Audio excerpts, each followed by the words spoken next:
Сәлеметсіздер ме? Индигоға кірген кезде бізде JSN сұрайды. JSN-ді тергеннен кейін парольді енгізіңіз дейді. Парольді енгізгеннен кейін астында еді24 KZ-ке кіріп, өзіңізді подтвердить етіңіз деп жазады. Сол кезде біз не істейміз? еді24 KZ егер сізде өшіп қалса, немесе QR-кодты қайдан табатыныңызды білмесеңіз, осы видеоны қараңыз. Ең бірінші сол жаңағы номеріңізді тересіз, укажите телефон дегенге, содан кейін продолжить дейсіз. Басқаннан кейін QR-кодты енгізіңіз деп шығады. Ол үшін Индигоның өзіне өтіп, встать в очередь дейсіз. Встать в очередь деп, я ознакомлен, я согласен деп, встать в общеобразовательный очередь дегенді басасыз.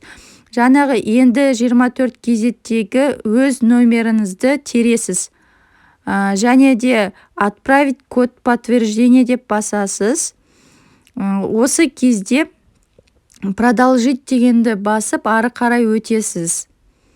Мінекей, мен өз номерімді теремін.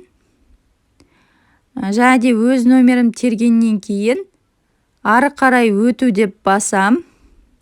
Код подтверждения емес, что делать, если уведомление не пришло? Или вам не знакомый этот номер дегенді басасыз.